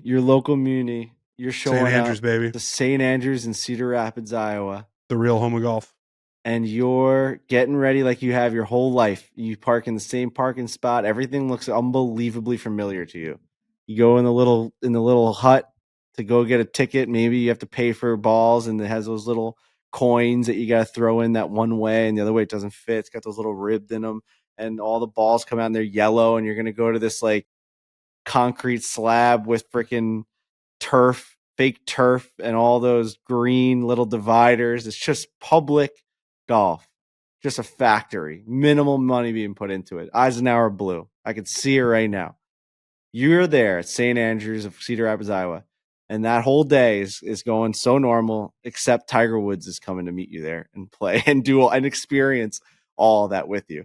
Like, to me, that's the funniest, most outrageous day of all time. I'm not saying it's better than Augusta, but you want to talk about stories, and like being able to tell people. I think that is better than playing Augusta. That's one of one. A million people have played Augusta. Yeah, and it's also funny thinking like Tiger flew into the Eastern Iowa airport, like he had to all of it. He had to get in the. I'm taking Augusta by myself. That's what I'm doing. Because also when you're playing with Tiger, it would be great, and it's certainly a great story, and it's 1 in a billion. But like I'm going to shoot especially with him there, I'm going to shoot a 107, and he's going to be like, that sucked out there. I had no fun. Yeah, you'd hope that it would be a good day, but if it's a bad day, sour taste for everyone. Then he's got to go back to the Eastern Iowa airport, and he's like, what am I doing here? Yeah, how did I get sucked into all this? How did this happen? So Augusta by myself, that's my official answer. I actually had a little from the gallery of my own, and then we can get out of here. And I think I've talked about this on the show before, but it's always good to, rehash things and just in case. Where we talked about what would produce a better score. Scotty Scheffler hitting 2 balls, a Scotty Scheffler 2-man scramble on his own ball. Okay. Or Scotty Scheffler and Rory McIlroy as a 2-man scramble. Scotty gets 2 cracks at it, or it's a 2-man scramble between Scotty and Rory. I don't know if we did this on the show. We talked about it with Boomer Esiason. We did talk about that with Boomer Esiason when we were at Glen Oaks. Wow. That's a really interesting question. I think it's Scotty and Rory. And I don't really have any sound reasoning for that, but what's the first thing that comes to your mind as to why you think that would be the case? Because I think they're both so explosive that they could. Well, they're all a couple things. There might be an aspect of like one guy wants to hit the better shot than the other guy. Like it becomes a little bit of a competition of like how many balls are getting used by each guy, as opposed to it just being Scotty by himself, where he's like, all right, hit that drive pretty good. I'll hit another one and see if I can do any better than that. So there's a competition there between the two of them. I know they're working together, but they're still, the two guys who want to play really well. And I just like the idea of mentally 2 guys attacking a hole as opposed to 1. That's what she said. But you know what I mean? I love that. What do you think? Just 1 hole, right? 2 guys with the 1 hole, or right, or 1 guy with 1 hole with 2 balls. But 2 guys with 2 balls, 1 hole, or 1 guy 2 balls 1 hole. Either way, 1 hole, 2 balls. That's right. We made it. We got here. It was going to happen at some point. What do you think, though? I think Scotty Scheffler playing 2 balls is way better. Why? Because you're asking each guy to only get 1 crack at it, even though you're getting 2 swings, and like the second guy is reading off of the first guy. The idea that is an advantage, when you put that to 1 golfer and it's the best golfer in the world, he's able to make adjustments based off his actual swing, as opposed to the other guy making his first attempt at it. So Rory McIlroy goes first, right? And he putts, and he attempts to get this thing towards the hole. And he thought it was left to right, but it's right to left. And now Scotty Scheffler sees that. He has way more of an advantage, which is what the 2-man scramble should bring. He sees that it's a right to left, but he didn't make that first pass at the putt. So like he doesn't know exactly how Rory hit it. I think if Rory got a chance to do it again, he'd have a better chance at making it than Scotty now stepping up and hitting his first putt. I think you give these guys a second shot, man. Yeah. Like if there was a second shot tournament on the PGA Tour, they would shoot like 60 under. Yeah. I see the every drive would be perfect. Every chip would get closer. Like, and it's a scramble, so you get to pick the best one. So like they get like if they hit one down the middle, they get to go on a fucking insane line and like, you know what I mean? And try something outrageous. Like, and I know you get to do that with Rory and Scotty, but I just think anyone, if you gave fucking Jake Knapp 2 shots at it, he might be better than 2 guys. Maybe not, but like I do think one guy getting 2 chances. I understand what you're saying. I wish this is something TaylorMade should do this. I've always wanted to do a 2-man scramble on my own ball and see how much better I am. So I might do that this summer. You should do that. We both should do it. We both should do it. Just side by side. Yeah. Just think about like even like all the times that you miss a putt and you go back to the spot and you fucking nail it. Like that's counting. That's in the hole. We should definitely do that. There's another idea for anybody out there who's listening. Do 2 your own guys, 4 balls, 1 hole. That's right. That's right. That's what we're going to do. 2 guys, 4 balls, 1 hole, 18 times. Coming to a TV screen near you. That's right. We should do that though. That'd be fun. That's a great little thing that we got going on there.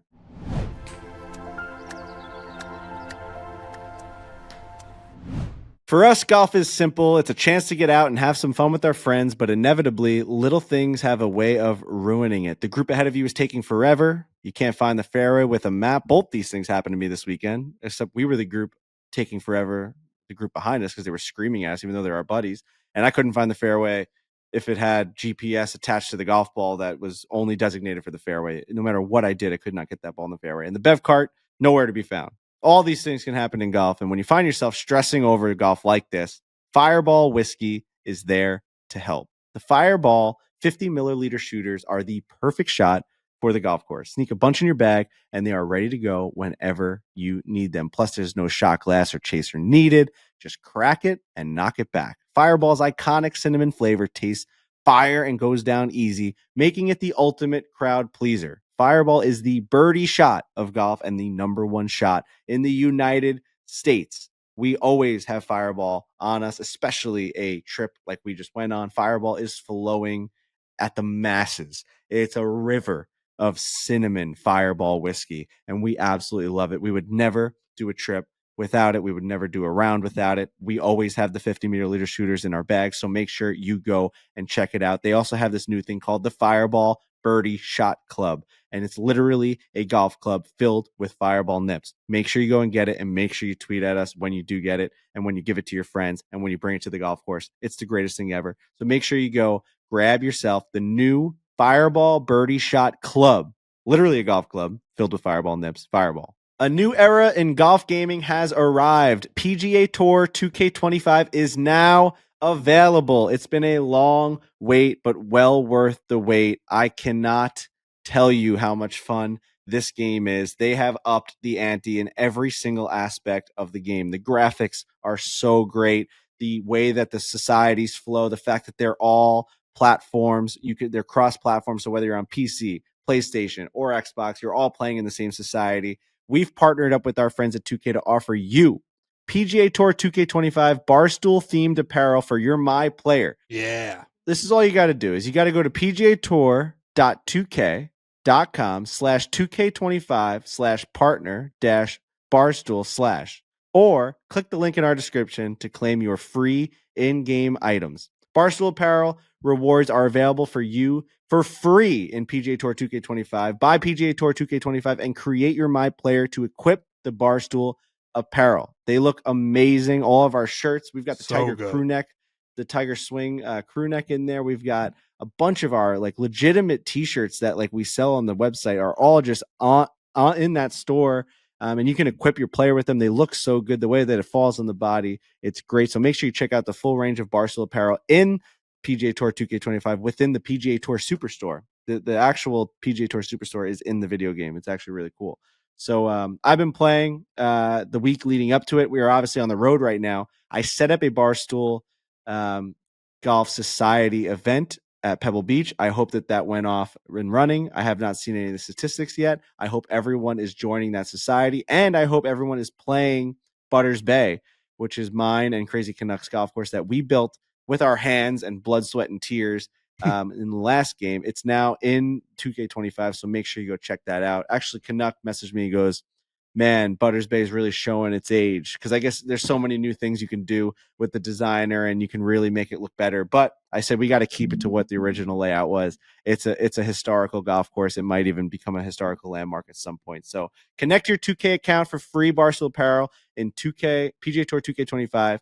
Offer available to users age. Oh, and by the way, join our society. All you got to do is search official Barstool Golf, and that's the one.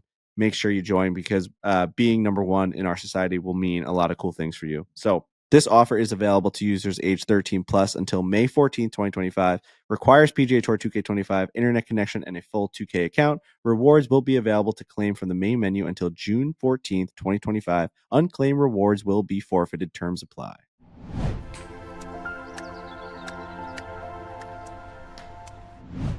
I think that's it, man. We're here in San Francisco. We missed the sunset. We've got a great hotel that's overlooking the Golden Gate Bridge. We missed it to talk about God knows what we just talked about. It's okay. Yeah. It is what it is. We'll be back. Beautiful little room here too. Yeah. Good hotel. I'm excited to sleep on my own. I've unfortunately had lack of sleep over the last 3 nights. Feeling like I've been in hell. It's actual hell. Sleeping with Trent Ryan is hell. 2 guys, 2 beds, 4 balls. 1 room. 4 balls, 1 room. Bro. Here's how embarrassed I am about how I am when I have to room with somebody because I know that I snore, is I haven't even asked you how it's been going, because I didn't even want to know your answer of like, I'm sleeping in a room with a grizzly bear. So it sucks so bad. Yeah, I know. And it's not your fault. Like there's so many people that snore and there's so many people that can handle snoring, which is like feels like it's my fault. Like, you know what I mean? Like I end up feeling like I'm the one that's doing the wrong thing by not being able to sleep because I'm just sleeping. I don't think so. The problem is that like I live in a world where I don't snore and no one around me snores. My dad snores, but I've gotten away from that. Like when he was in like the room next to me in like my childhood bedroom, I used to punch the wall because his head was right on the other side of the wall. I used to punch it, and you'd hear him go, "Oh!" Just like that last fucking snore was like a wake up. You'd be like, "Oh!" This may shock you, and you do snore a little bit, but it's very brief. You'll snore for like a minute, and then you stop. Yeah, Hannah has told me that that's happened like recently, or if I have drinks, that will happen. Like if I'm super congested and I breathe through my mouth, that I will do that. She's like, you throw stones, but sometimes you do produce some sort of noise. The thing with you, and this is again, this is no like sleep shaming. This is just the reality of the situation. Like you get into the room and we turn the lights off, pitch black, which I'm not used to, right? Like I'm not. That was so strange to me. Frankie, I need some light. Frankie, after the first night, he came up to me and he said, "What? Hell." But he said, not only is the snoring a problem, but it's too dark in the room. I don't like how dark it was." And I was like, I want the room to be as dark as humanly possible. And I feel like that's how the majority of people feel. That might be. I could be exposing myself for being something weird. I hope that there's some people that agree with me that you need some sort of light. I mean, there's a reason why a lot of these sound machines come with like an ambient light that like changes colors and soothes the room. And like there's like night lights are like a massive industry, right? Like you need some sort for children. But like, right? Like why is like you get old and you want it dark? Like, what does that mean? Like if it helps a kid sleep, why wouldn't it help an adult sleep? Well, kids are scared. Kids are scared of the dark. They don't like waking up and being in complete darkness because they're like, "Oh my God, I'm scared." You're not scared, but I'm saying, bro, light is the thing that wakes people up. That the sun is the biggest light in the world. I agree with that. I think that I needed a gnat in my room. I need to know where the room is at. Like I felt like I was legitimately blind. Like I couldn't even see my hand in front of my eyes, and that's unsettling. It's not scary. It's unsettling. It's like I got to unlock my phone to make sure my vision's still there. You know, it's like it's almost like an anxiety thing where you're like, "Oh God, the lights went out." Like so that this is not going to be like, don't take this as like I'm just bitching because I got through it. I didn't fucking leave the room. I didn't fucking wake you up. I wasn't, like this is me bitching after the fact for sure. Like I think that's totally fine. Yeah. Like I was respectful. I let you do your thing. I got minimal sleep because I can't wash it out, man. Like when you start going and you go quick, like once your head hits the pillow, you're snoring within minutes. So it's a race to sleep. And like sleeping's supposed to be like a calming, relaxing thing. And I'm sitting there like, all right, my heart's racing. I'm like, we got to get to bed now. It is tough that sleep is the thing that right now. Sleep is the thing that when you're trying squeezing my eyes as hard as I can. Sleep is the thing that when you're trying to do it, it doesn't happen. Like the harder you try, the less it's going to happen. Because I've been in those scenarios too, where I've got an early flight the next morning, and it's like, we don't go to bed right now. We're going to get 3 hours of sleep. And then you lay down and you're like, let's fall asleep now. And next thing you know, you got an hour of sleep and it's the worst day ever. So I understand what you're saying. I came prepared too. Like I bought this headband off Amazon that plays music in the ears because I'm a side sleeper. So I've tried to put AirPods in with Trent, and like you sleep on the side and it feels like your head's going to explode. Like your AirPod goes into your ear and then like whatever you're listening to goes. So I bought this fucking headband that has these like soft speakers on either side of the ear, and like it looks ridiculous. I looked like what's her name from Dumb and Dumber, like she's about to go skiing. Like it's legit. That's like what I looked like. What's her name that they go out and get? It's a really good question. Man. I mean, these are two guys who got blown out in the dozen last week. Yeah.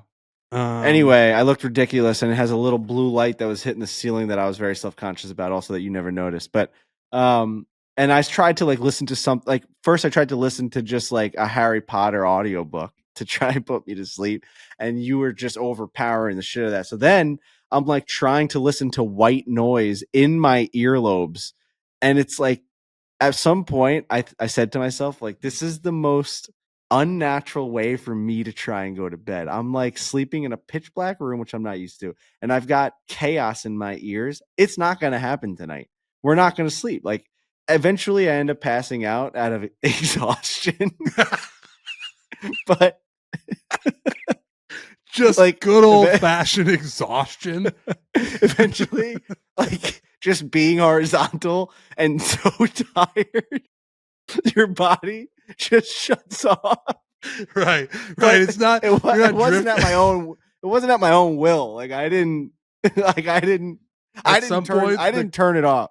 The car runs out of gas and it just stops moving. Mary Swanson, by the way. But Mary Swanson. I for sure didn't turn. I didn't consent to the sleeping at that point. It just kind of happened, and it is what it is. Like, you know, I think one of the nights I had so many drinks I just fucking passed out. I think like the second night when me and Lurch like pounded that whole fucking bottle of, or maybe that was last night. Yeah, that was Saturday night. That definitely helps, and that's probably why the snoring came on my end. But no, yeah, it's different, right? Like, you know, everyone fucking snores. All my buddies snore, and their wives are always like complaining about it and shit. Like, it's a very common thing. I just, like, I'm a very light sleeper. Yeah. And I'm just not used to it. Like, I'm just not used to it. So when you're tossing the room, it's not your fault. It's just like the way that we're paired. And we knew going in, I tried to prepare, and it is what it is, man. It was very funny every morning, just being like, fucking, that was a grind. It's a grind. And then sometimes you stop. So like, they'll be like, you'll turn over, right? And you'll stop for like 10 minutes. And that's another one of those moments where it's like, come on, beat it. Like, beat this guy to the next noise. And you don't. And then it's like, I look at like the time schedules that I've been tracking of your snoring, and I'm like, I got another hour and 10 minutes here. I also was crinkling water bottles to try and get you to wake up, like, at times. Cause like, it would be 3 a.m.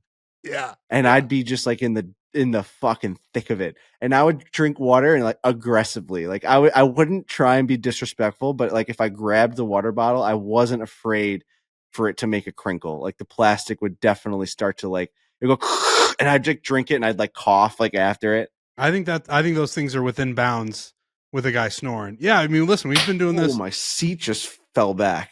I thought you were going ass over tea kettle there. Yeah, I mean, we've now gone on this trip 4 or 5 years, like we said, and we're always roommates.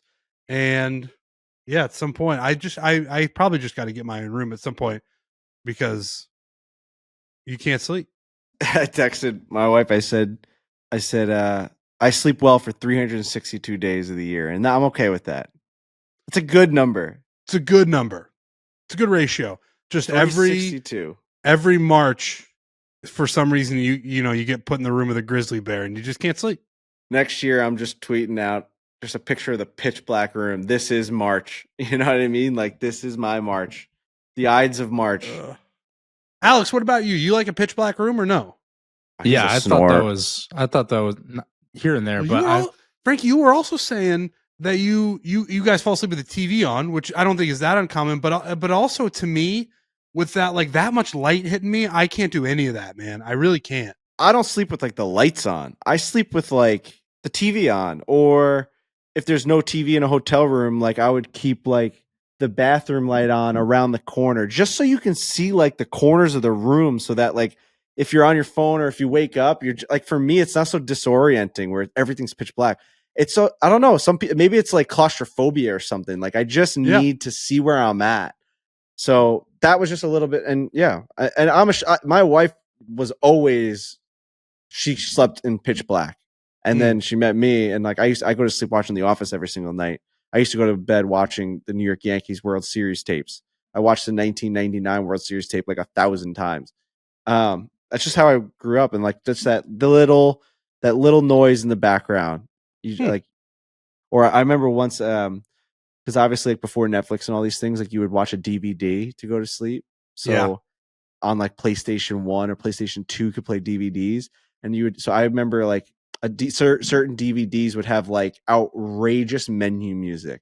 Yes. So you'd watch just like a calming movie, like Nacho Libre, I remember was one of them, with Jack Black, was Nacho Libre. and the fucking menu music was like something crazy. And it just loops. At 3 a.m., you wake up, you're like, oh, gotta get it off. Like, I remember Benchwarmers had one. I watched Benchwarmers. I watched Nacho Libre. I think I would watch, because I did that for a stretch too, like Talladega Nights I would do. Talladega Nights was a great DVD set with all the outtakes too. All the bloopers. Sacha Baron Cohen. Him like doing the candy. That was all very, very funny. But yeah, no, it's, I'm just learning that people have different sleep setups. That's all it is. Yeah, that's for sure. That's for sure. All right, guys. Well, that's it. Like I said, we're in San Fran, 7:00 here. Maybe we'll try and grab a bite to eat, but I'm probably gonna be going to bed pretty soon here. Me too. We got an early flight. We'll be in Myrtle Beach today. As you're listening to this, we will be in Myrtle Beach for the Barstool Classic. So if you're listening to this on your way to the Barstool Classic, come up to me and say the letter blue. Say the color blue. Just say blue. Just say blue. Means you made it to like an hour and 40 minutes, and you listened to that on the way in on like a 8 a.m. tea time. So that's pretty committed. Yeah. Okay. That's all I got. You got something else? No, I think that's it. I think that's it, man. I'm trying to think. That's it. Okay. All right. Hit it hard. Hit it hard.